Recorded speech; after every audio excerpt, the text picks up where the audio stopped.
Bonjour et bienvenue à cette édition de la Tribune TVHR. Comme premier sujet, on va vous parler de l'Étoile, Centre de pédiatrie sociale du Haut-Richelieu, qui est en pleine campagne de financement et on a trouvé une belle façon, je pense, d'amasser des fonds pour l'organisme. Et on va en parler avec la nouvelle directrice générale, justement, de l'Étoile, Mme Marine Papin. Mme Papin, bonjour. Bonjour, Mario. Avant de parler de cette campagne de financement, peut-être nous parler de vous un peu, de votre parcours, parce que vous venez tout juste d'arriver à la tête de l'Étoile.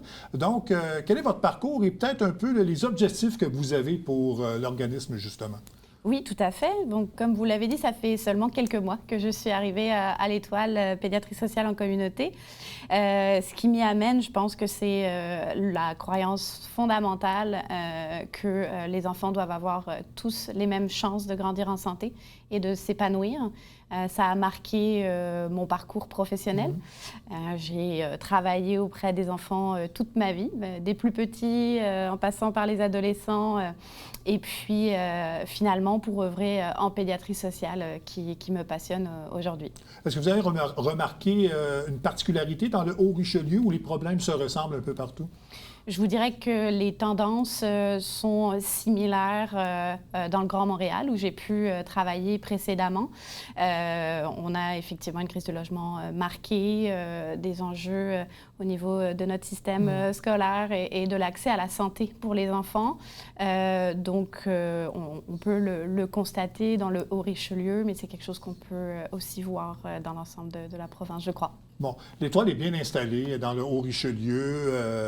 On offre déjà beaucoup de services. Est-ce que vous amenez une espèce de continuité? Vous avez des projets déjà là, en cours pour justement là, améliorer, bonifier ou peut-être juste stabiliser les services en place? En fait, le maître mot, je pense que c'est ça, parce que l'Étoile a une belle réputation parce qu'elle offre des services qui sont absolument nécessaires pour les enfants qui vivent dans des conditions de vie difficiles.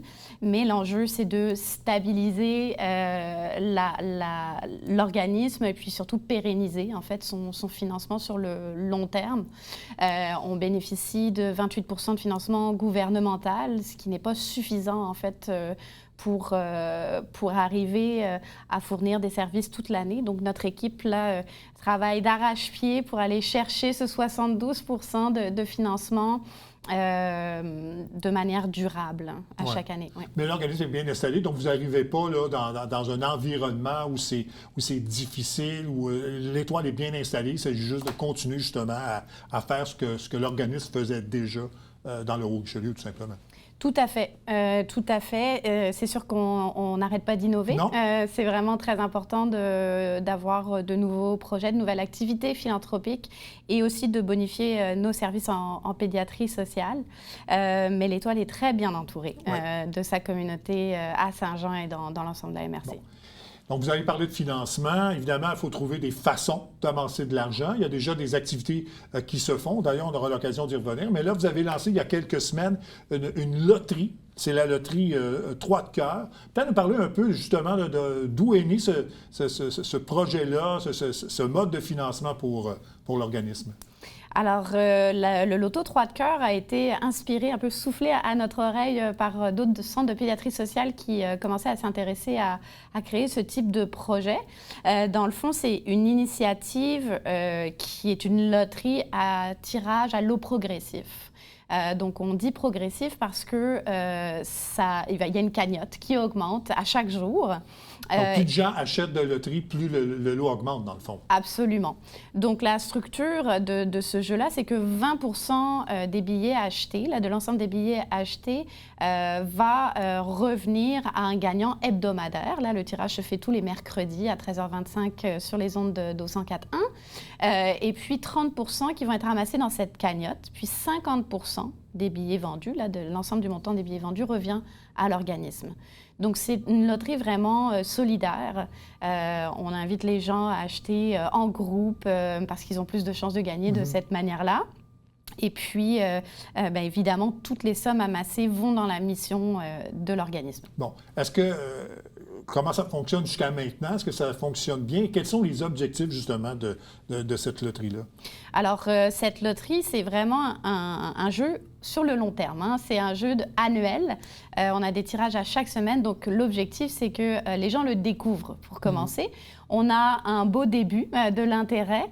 Des joueurs et joueuses réguliers et un bel engouement. Bien sûr, on aimerait que de plus en plus de personnes en entendent parler. Et puis, grâce à cette notoriété et puis à l'intérêt au jeu, on espère pouvoir amasser encore plus d'argent au fil du temps. Bon, il y a un porte-parole pour cette loterie-là? Tout à fait. Luc Lavigne, qui est le propriétaire de Visuel Lunetterie Créative et aussi membre de notre conseil d'administration. Bon, c'est ça. C'est lui que je pense qu'on voit sur la bande annonce, là, si je peux me permettre de dire ça, de la loterie, justement. Donc, exactement. C'est le visage, en fait, de la campagne. Oui, tout à fait. Après, vous en découvrirez prochainement parce qu'on aura d'autres ambassadeurs et ambassadrices et porte-parole de cette belle initiative. Bon, ça s'appelle 3 de cœur et je pense que c'est pas un hasard, là, il y a une signification à ça. Hein? Tout à fait. Le 3, on l'a choisi parce qu'il y a 3 piliers en pédiatrie sociale en communauté. La médecine, l'intervention sociale et le droit de l'enfant. Donc, ça nous rappelle ça. Le 3 en numérologie aussi, pour les connaisseurs et connaisseuses, c'est la créativité et l'épanouissement des enfants. Et puis le cœur, je pense que c'est une évidence. On s'implique à l'Étoile. Toute notre équipe de professionnels, toute notre communauté s'implique à l'Étoile avec leur cœur. C'est ça qui nous mène. Bon. Donc, c'est une loterie là, hebdomadaire qui va se dérouler 52 semaines par année ou à peu près? Exactement, c'est ça? Oui. Oui, okay. Tout à fait. Puis on espère que ça va se perpétuer pas juste sur un an, mais sur plusieurs années. Pourquoi pas les prochaines années aussi? Oui, c'est ça. Bon, ça fait partie d'une campagne de financement pour l'Étoile. On parle de ça, mais il y a aussi un gros événement que vous organisez. C'est la 5e édition cette année. C'est le concert à la chandelle qui aura lieu à la cathédrale. L'année passée, c'était Bruno Pelletier qui était là. Et cette année, c'est encore un grand nom de la chanson québécoise qui sera en vedette. Peut-être nous parler un peu de cet événement-là qui s'en vient au mois d'octobre. Tout à fait. À l'Étoile, on est très chanceux d'accueillir cette année Paul Piché, qui viendra faire un concert à la chandelle, donc solo avec sa guitare à la cathédrale Saint-Jean-l'Évangéliste. Les billets sont en vente dès maintenant. Ça va être un moment très intimiste, musical, privilégié.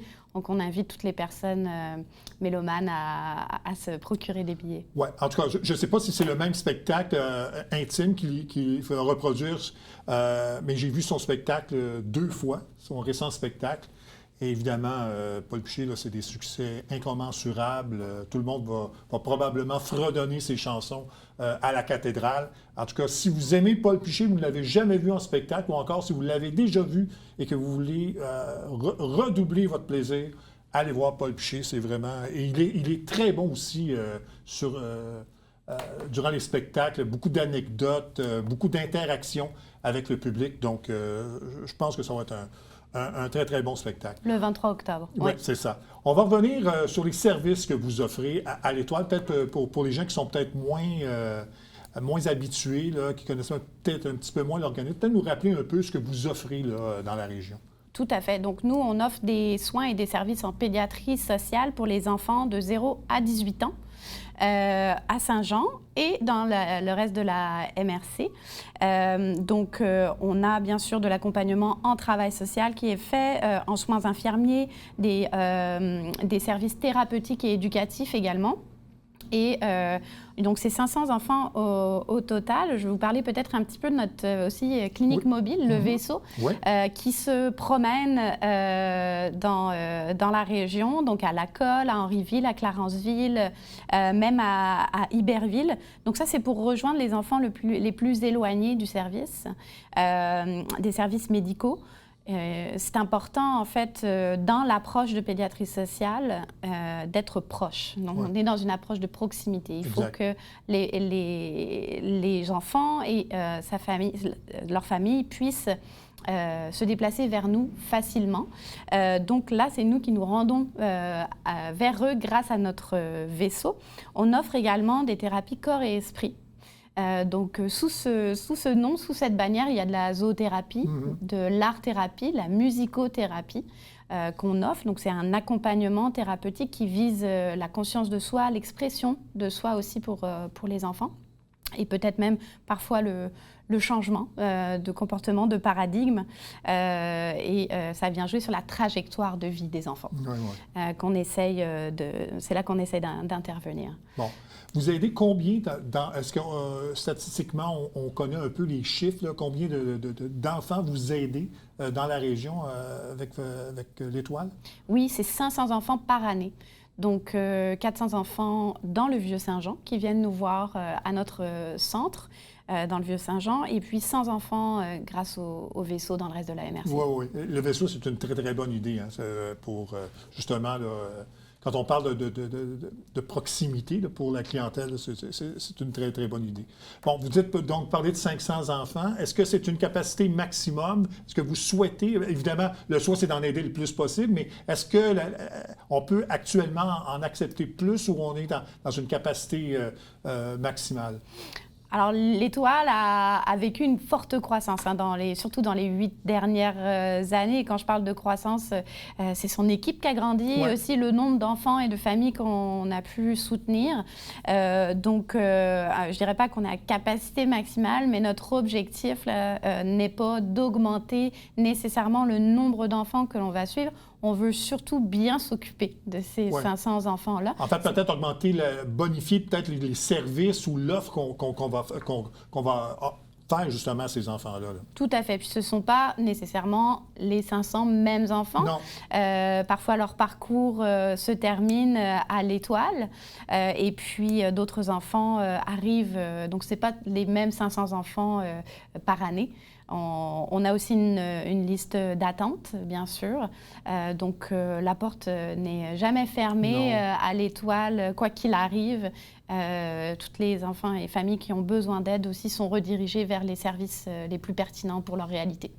Mme Mappin, bienvenue chez nous, bienvenue dans le Haut-Richelieu. Merci. Et puis, bonne continuité pour l'Étoile, qui est un organisme essentiel pour la région. Merci infiniment. Merci beaucoup. On vient après la pause.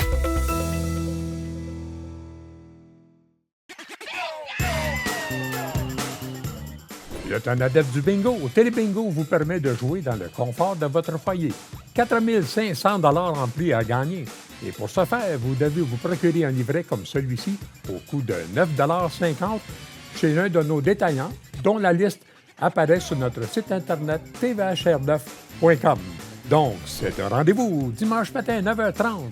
Télébingo.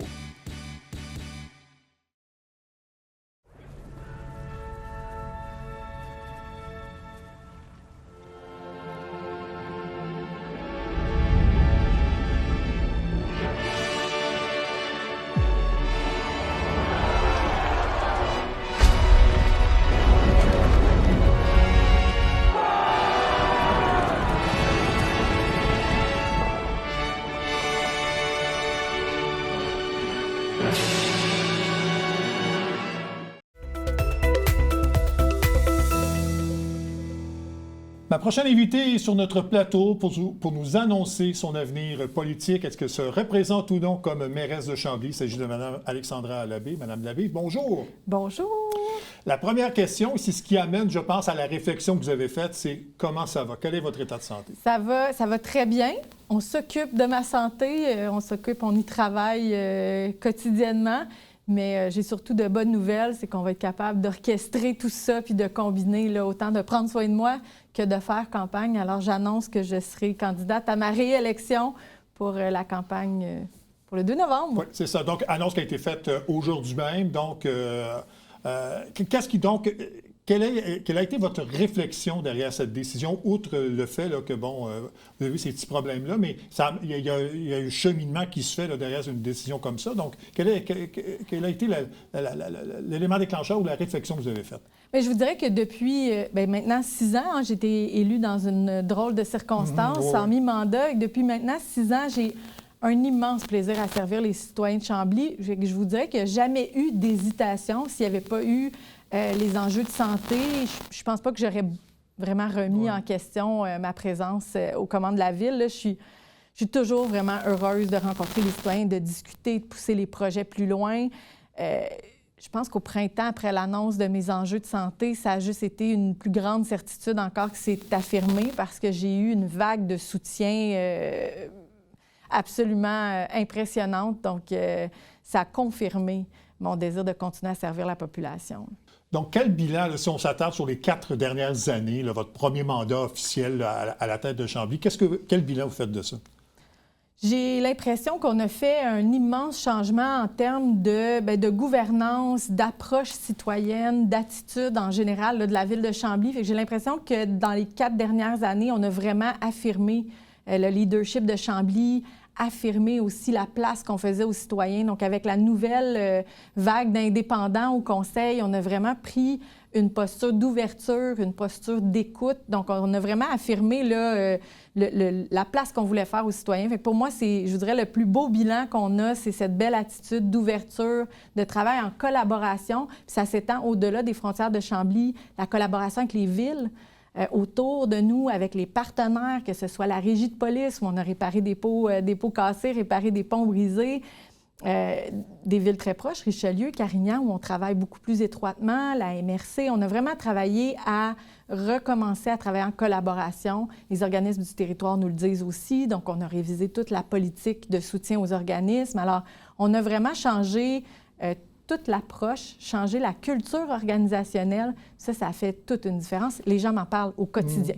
Bon, parler de Richelieu-Carignan, ça m'amène à parler de ce sujet-là. Il y a eu une entente récemment là, pour élargir le service de transport en commun là, avec Exo.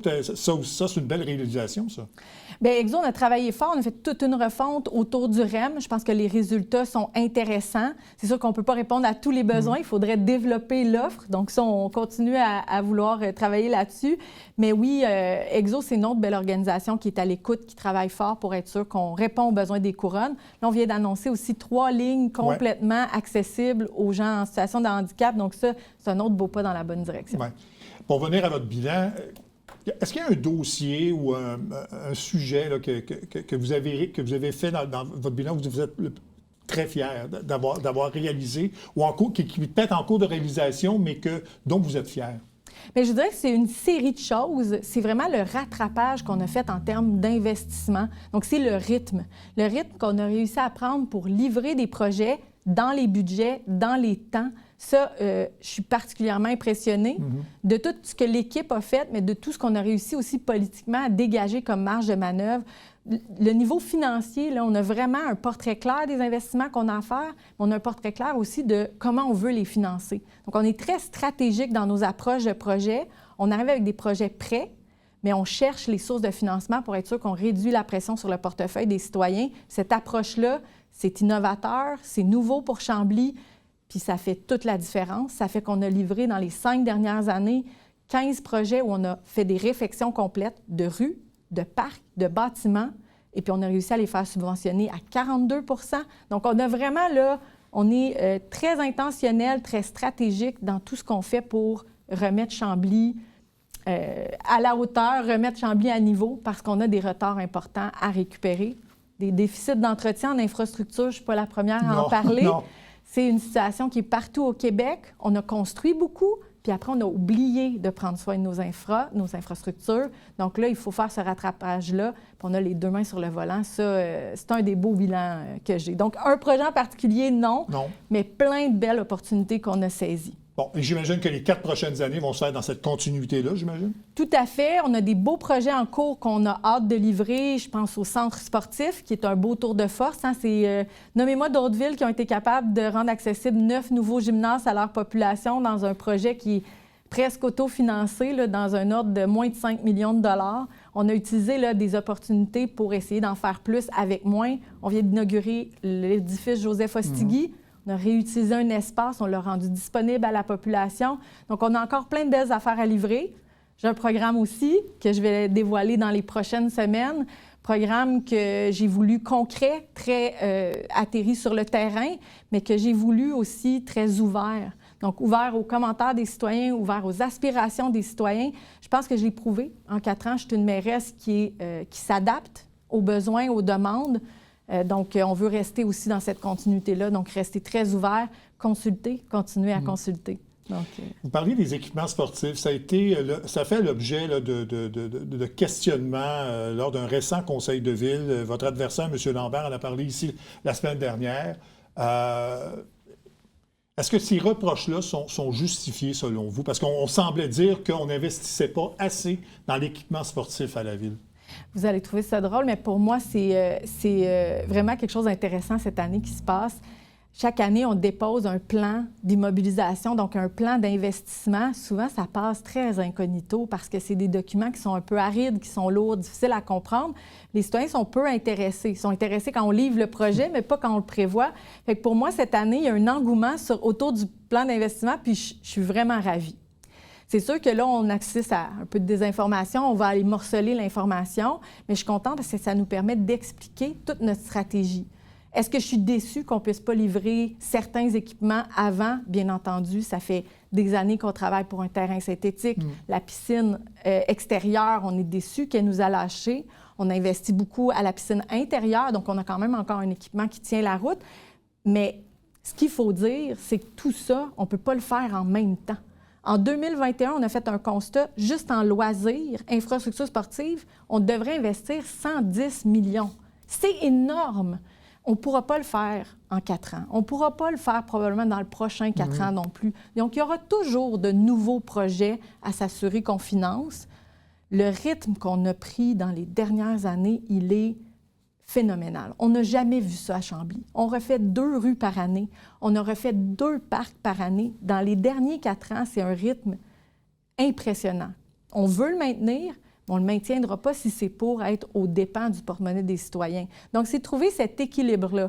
Pour moi, je ne le vois pas comme une critique, je le vois plutôt comme une occasion de faire plus d'éducation citoyenne, de prendre le temps d'en discuter, de se dire, bien, on a vu juste, dans la piscine, on l'a classé dans les priorités. Ce qu'on voit dans la population, c'est que c'en est une. Donc ça, pour moi, ça confirme plein de choses, puis je ne le vois pas du tout comme une critique. La journée où il n'y aura plus de projet à la ville de Chambly, je serais bien surprise. Bon, là, on a parlé des équipements sportifs. Il y a eu aussi, je reviens sur l'entrevue que j'ai eue avec M. Lambert, des reproches sur les projets d'habitation à Chambly, qui ne sont pas nécessairement à des endroits là, où on aimerait que ce soit, on voudrait que ça soit développé ailleurs. Quel est votre plan là-dessus? On parle surtout du projet Bennett Fleet, entre autres. Là. Quelle est votre vision des projets d'habitation? Ce que vous souhaitez faire là, pour Chambly? Bien, en fait, c'est drôle de débattre en différé. Là. Je ne peux pas prétendre des intentions de mais je me dois de vous poser la question parce que ça a été reproché. Mais oui, mais en fait, moi, ce que je répète à la population, parce que c'est vrai qu'il y a des gens qui sont inquiets. On transforme notre voisinage. La densification, c'est toujours plus impressionnant parce que c'est très près de chez nous. Je veux dire qu'il n'y a personne qui veut ces projets-là dans leur cour. On l'entend souvent, le pas dans ma cour. Dans le cas de Chambly, c'est réfléchi. C'est non seulement réfléchi, on a fait 2 fois le même exercice d'urbanisme. Donc, on a travaillé pendant près de 10 mois avec un premier conseil, puis on a refait l'exercice l'année suivante pour encore un autre 10 à 12 mois. Donc, les craintes que les citoyens ont, j'ai le grand bonheur de leur dire qu'on les a pris en considération. Ce qui est difficile, c'est que c'est un peu contre-intuitif de comprendre que la stratégie d'utiliser des espaces vacants au centre-ville puis de ramener les gens près des services, c'est de limiter leur utilisation de la voiture.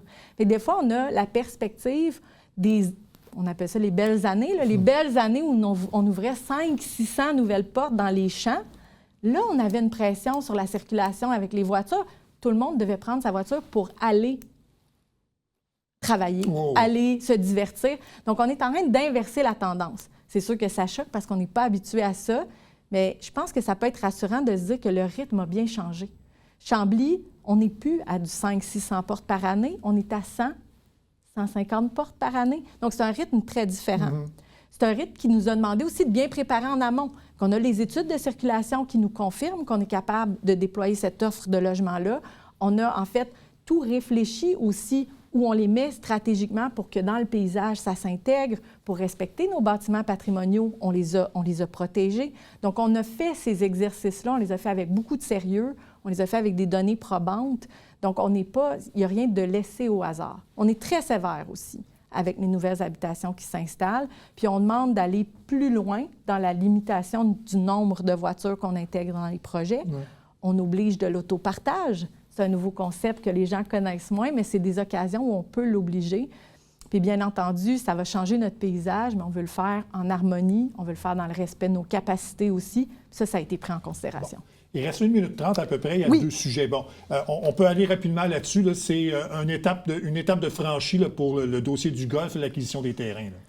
L'acquisition est presque finalisée. On a passé la dernière résolution, mais oui, bientôt, la Ville de Chambly va être propriétaire de 2 millions de pieds carrés. Un deuxième poumon, donc après le parc naturel des Ruisseaux, on aura le parc naturel du bassin. Donc, on va se permettre de reboiser, de donner accès à la population à cet immense terrain. Donc, on a bien hâte d'entrer là, dans ce volet-là. Bien sûr, chaque étape, on prendra soin de consulter puis d'informer la population. Et une très bonne nouvelle qu'on a appris en fin de semaine, c'est le trajet des championnats du monde sur route cycliste. Ça a été annoncé. Le départ se fait de Brossard, mais le circuit va passer dans notre région. Saint-Jean, Saint-Mathias. On va devoir avoir des images du tracé. Là. Et évidemment, Chambly en fait partie. C'est une visibilité absolument incroyable là, que la région va recevoir. Là. En fin de semaine, on était à la grande course du député, puis j'ai pris le temps de le mentionner aux gens qui étaient là. C'est tous des grands sportifs. J'ai dit, on va avoir l'occasion de partager notre terrain de jeu, notre terrain d'entraînement avec les plus grands cyclistes au monde. C'est une occasion inouïe, une occasion en or. Et je pense que ça vaut la peine de souligner que c'est la seule course de calibre mondial qui se déroule hors Europe. Oui. Ce sera chez nous. C'est quelque chose. C'est quelque chose. C'est une carte postale extraordinaire parce que le cyclisme est très populaire en Europe. Ça va être télédiffusé probablement en direct sur les réseaux européens. Donc, c'est une carte postale absolument fantastique pour la région. Ils cherchaient un bel endroit où passer. Ils l'ont trouvé. Oui, absolument. Donc, voilà. Ben, merci beaucoup, Mme Labbé. Je vous souhaite une bonne campagne, bonne chance et puis au plaisir de se reparler. Merci beaucoup. Je termine en vous disant, bien sûr, qu'à partir de la semaine prochaine, la tribune sera en mode électoral à Saint-Jean-sur-Richelieu. Des émissions spéciales sont prévues. On voit d'ailleurs les dates à l'écran. Et je vous rappelle le débat en direct qui aura lieu le mercredi 15 octobre à 19h avec les 3 chefs confirmés, soit Mme André Bouchard, Marilyn Charbonneau et Éric Latour. M. Roy, encore une fois, décliné notre invitation. C'est complet pour cette édition de la Tribune TVHR. J'espère que ça vous a plu, mesdames, messieurs. Au revoir, à la prochaine.